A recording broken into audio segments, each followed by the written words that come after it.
Hello everyone, welcome to home scientist. तो आज मैं आप लोग के लिए एक स्पेशल वीडियो लेके आई हूँ। तो देखते हैं हम आज आप लोग का जो स्पेशल वीडियो है वो क्या टॉपिक पे है।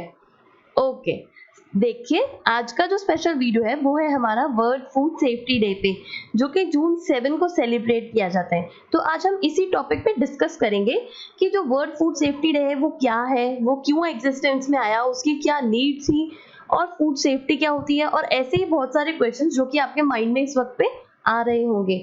तो इसके बारे में जानते हैं। सबसे पहले हम लोग रीड करते हैं ये कोटेशन जो कि WHO ने कल अपनी ट्विटर हैंडल पे पोस्ट किया था।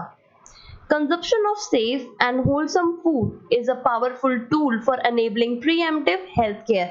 यानी उन्होंने इसमें ये लिखा है कि जो आप जितना सेफ और जितना होलसम फूड आप लोग कंज्यूम करते हैं वो आपकी बॉडी में एक पावरफुल टूल के जैसे काम करता है, जो कि आपकी हेल्थ को बहुत अच्छा बनाने में हेल्प करता है।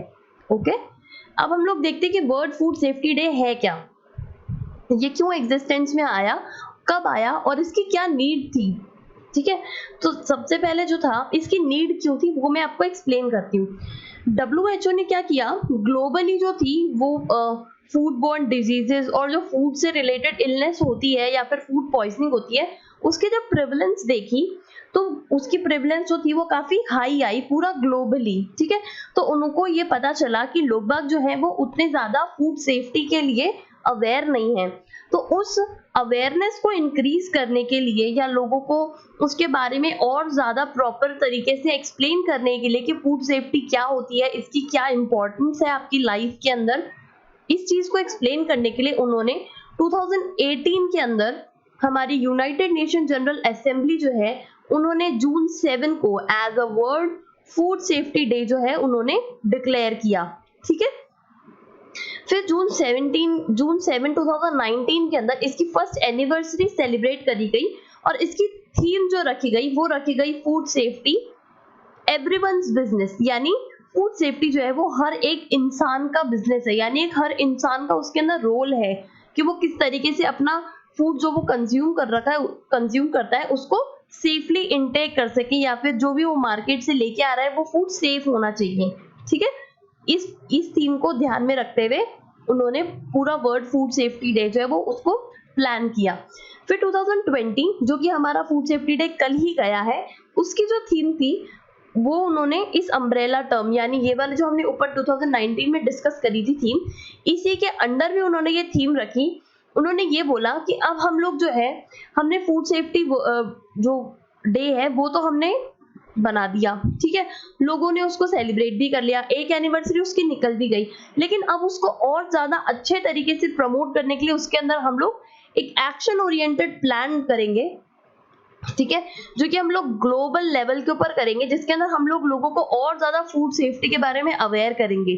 तो ये अवेयरनेस के लिए हम लोग डिफरेंट कंट्रीज को पार्टिसिपेट करने बोलेंगे, प्राइवेट सेक्टर्स को पार्टिसिपेट करने बोलेंगे, सिविल सोसाइटीज को पार्टिसिपेट करने बोलेंगे, और साथ साथ में पब्लिक, जो कि सबसे इंपॉर्टेंट पार्ट है क्योंकि फूड कंजप्शन जो कर रहे हैं हम लोग वो सारी पब्लिक कर रही है। तो हम लोग पब्लिक को पार्टिसिपेट करने के लिए बोलेंगे उसके अंदर कि आप किस तरीके से अपना रोल प्ले कर सकते हैं इसके अंदर और अपने फूड को बहुत ज्यादा सेफ और क्लीन बना सकते हैं अपने कंजप्शन के लिए। ठीक है, अब हम लोग देखते हैं कि फूड सेफ्टी क्या होती है।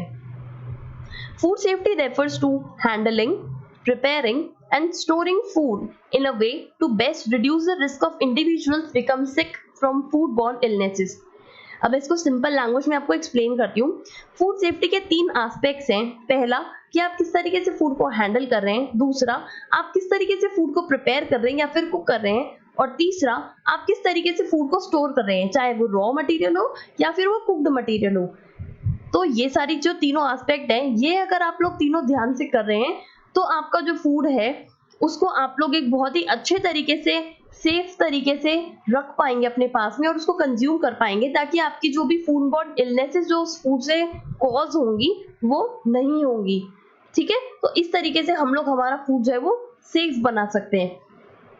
अब हम लोग देखते हैं इसकी प्रिविलेंस क्या थी, जिस वजह से जो WHO थे उनको वर्ल्ड फूड सेफ्टी डे निकालना पड़ा।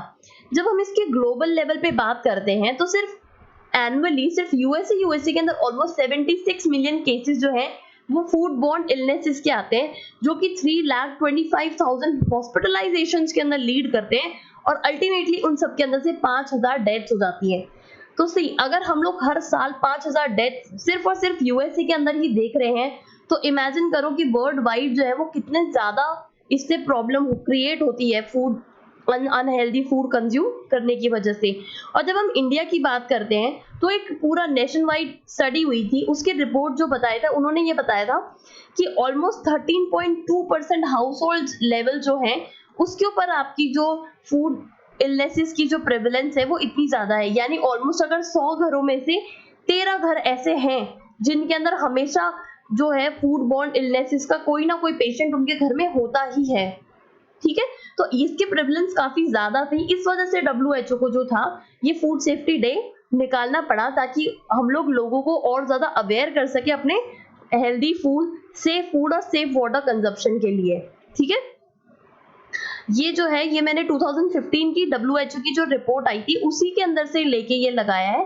इसके अंदर इन्होंने ये बताया कि ऑलमोस्ट 10 जने में से जो एक जना बीमार होता है वो किसी ना किसी फूड बॉर्न इलनेस की वजह से ही बीमार होता है और हॉस्पिटलाइज होता है। ठीक है, ऑलमोस्ट हम लोग ग्लोबली 33 मिलियन लाइफ जो है वो हर साल लूज कर देते हैं सिर्फ और सिर्फ ये फूड बॉर्न डिजीजेस की वजह से। ठीक है, और इसकी जो प्रेवलेंस है वो अंडर 5 जो चिल्ड्रन होते हैं ना, यानी जिनकी एज 5 साल से कम है, उनकी जो प्रेवलेंस होती है वो इसके अंदर और ज्यादा होती है। क्यों? क्योंकि उनकी जो इम्यूनिटी होती है वो बहुत वीक होती है।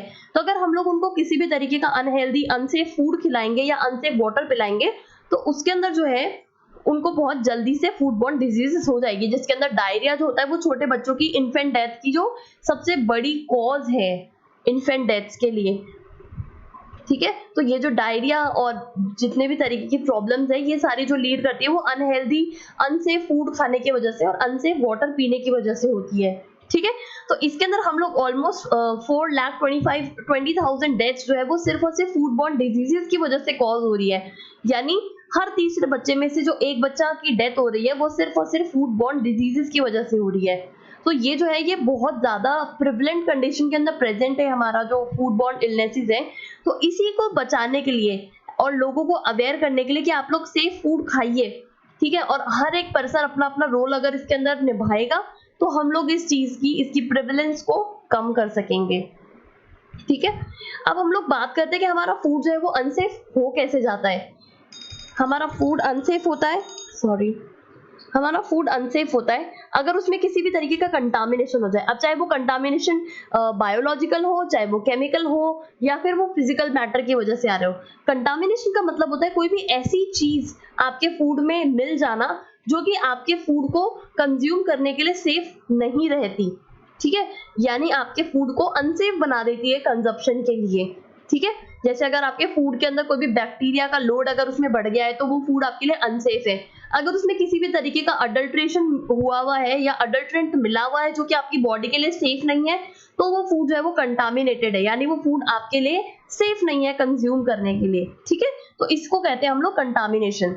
नेक्स्ट आता है by not handling them properly. अगर आपका फूड आया है मार्केट से और अगर आपने उसको अच्छे प्रॉपर तरीके से वॉश करके नहीं रखा है, कोई सड़ा गला फ्रूट जो है वो मान लो पूरे फ्रूट के ग्रुप के साथ में रख दिया है, तो आपने उसको प्रॉपर तरीके से हैंडल नहीं किया है, तो अगर वो एक फ्रूट जो खराब है वो आपके सारे फ्रूट को खराब कर देगा। इस वजह से हम लोग अगर उसको प्रॉपर्ली हैंडल नहीं करते हैं तो हमारा फूड जो है वो हमारे कंजप्शन के लिए अनसेफ हो जाता है। नेक्स्ट हमारा पॉइंट आता है अगर हमने उनको प्रॉपर्ली वॉश नहीं किया है।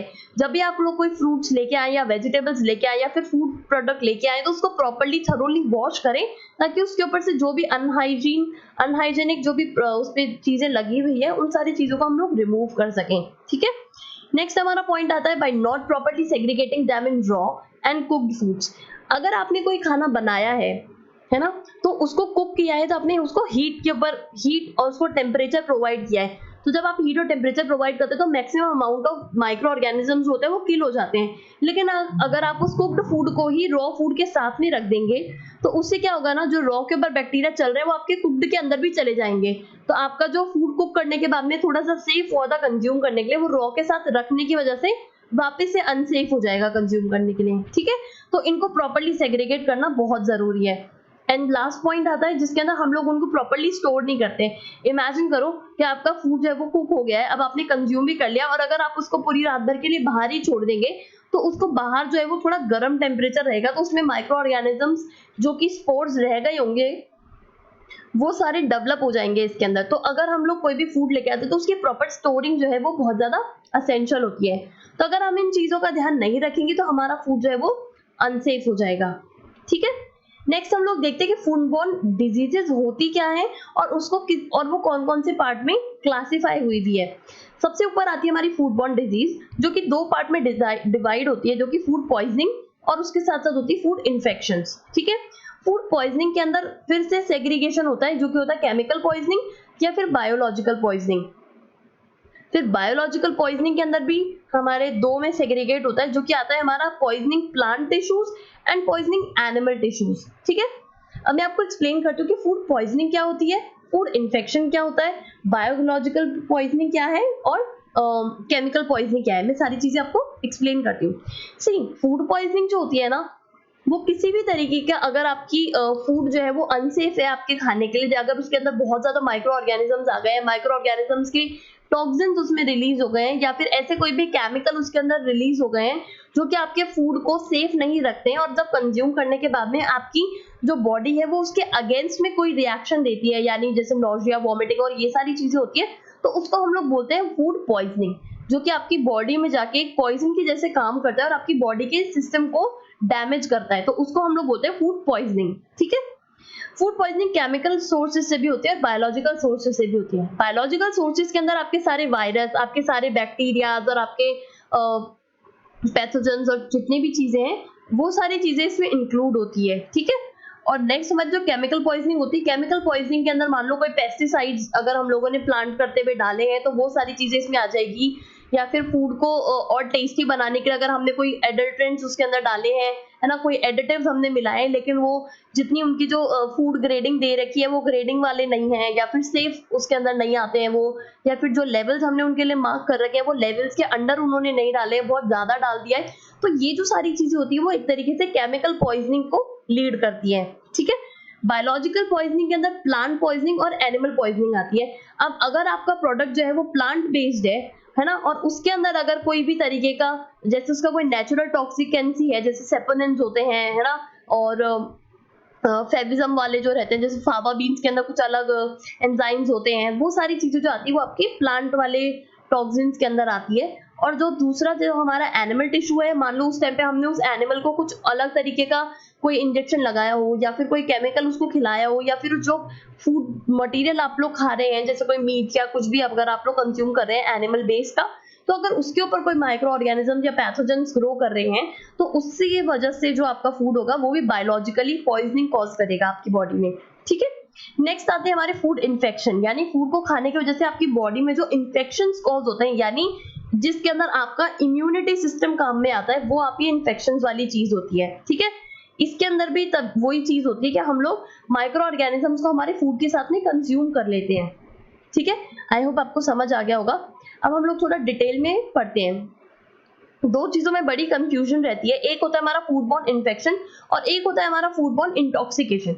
आज मैं आप इन दोनों को बहुत सिंपल लैंग्वेज के अंदर आपको एक्सप्लेन करूंगी, तो आपका डिफरेंस इनमें सेग्रीगेशन आप इजीली कर पाएंगे इनके अंदर। ठीक है, सबसे पहले हम लोग बात करते हैं इन्फेक्शन की। इन्फेक्शन क्या होता है?